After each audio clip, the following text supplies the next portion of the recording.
Okay, so have you ever looked at how traditional economics describes people and thought, who are they talking about? I mean, this idea of a perfectly rational person who always makes the best financial choice? Yeah, that's definitely not me, and it's probably not you either. So today, we're going to dive into this huge gap between how we're supposed to act with money and how we actually do. All right, so to really get to the bottom of this, we need to meet our two main suspects. In one corner, you've got the econ. This is the hero of all the old school economic textbooks. And in the other corner, well, that's the human, the wonderfully messy creature that psychologists actually study.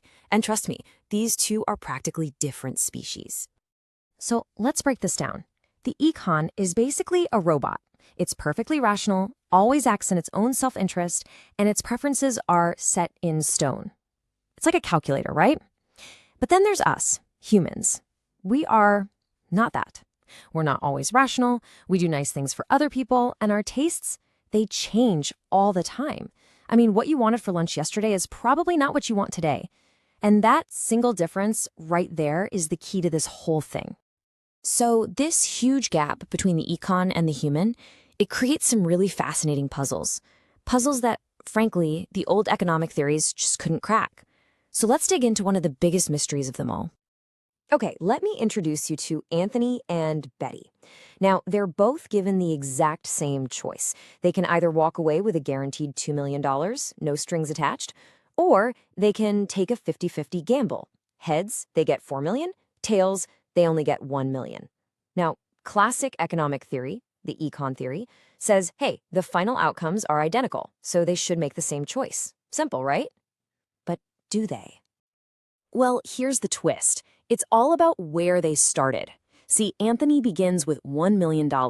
So for him, that guaranteed $2 million is a huge win. He gets to double his money for sure. That feels amazing. But Betty, she starts with $4 million. So for her, that same sure thing of $2 million means she has to accept a definite loss of half her fortune. That feels terrible. It's not about the final number. It's about the gain or the loss from their starting point. And that right there brings us to this absolutely crucial idea, the reference point. You see, we humans don't see the world in absolute terms, like total wealth. We see it in terms of changes, gains, and losses from where we are right now. This was the giant missing piece of the puzzle that the old econ theories just completely missed. It's not about how much you have, it's all about whether you feel like you're moving forward or falling behind. Okay, so once this flaw was exposed, it opened the door for a totally revolutionary new idea. This came from two brilliant psychologists, Daniel Kahneman and Amos Tversky. They developed a theory that could finally explain all the weird, wonderful, and seemingly irrational ways we humans actually think about risk and decisions, and they called it prospect theory. So prospect theory basically boils down to three core principles.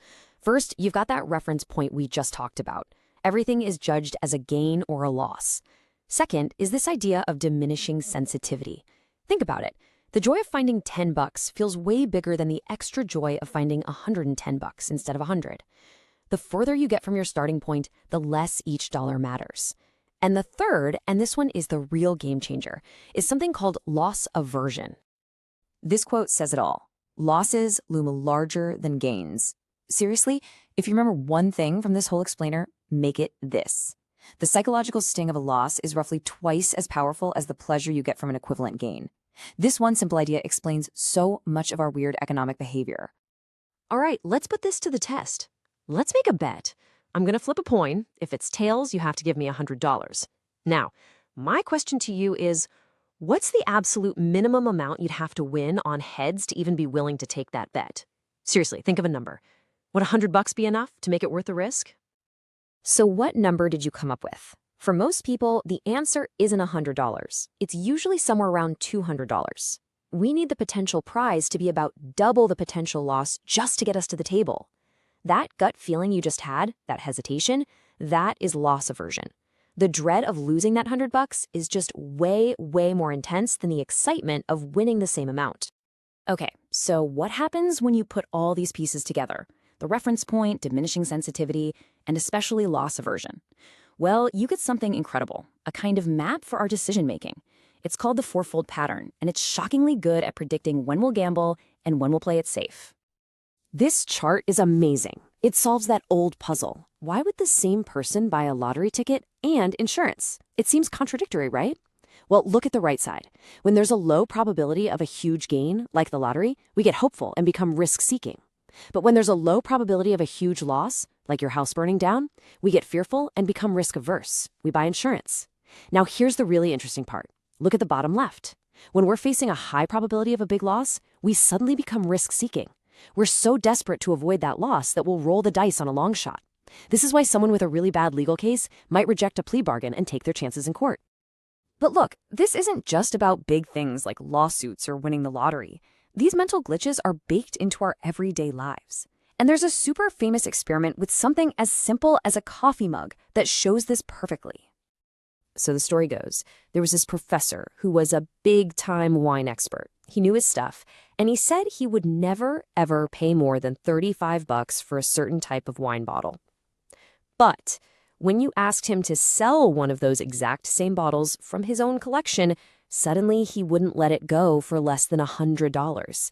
This is called the endowment effect. The second we own something, its value just explodes in our own minds.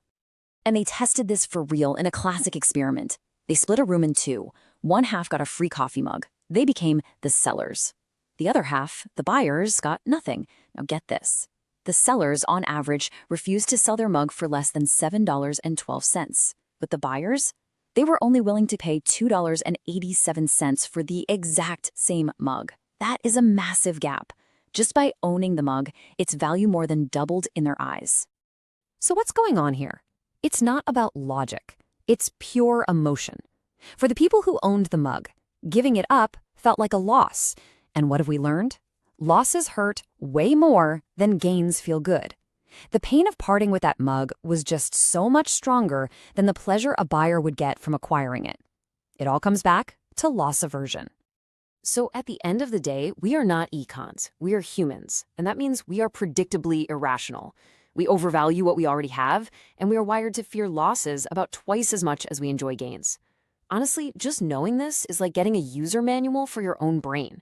It can help you see your own choices more clearly, from big financial decisions to just why you can't seem to get rid of that old sweater. So the real question to leave you with is this. Now that you know, what decision are you going to look at differently?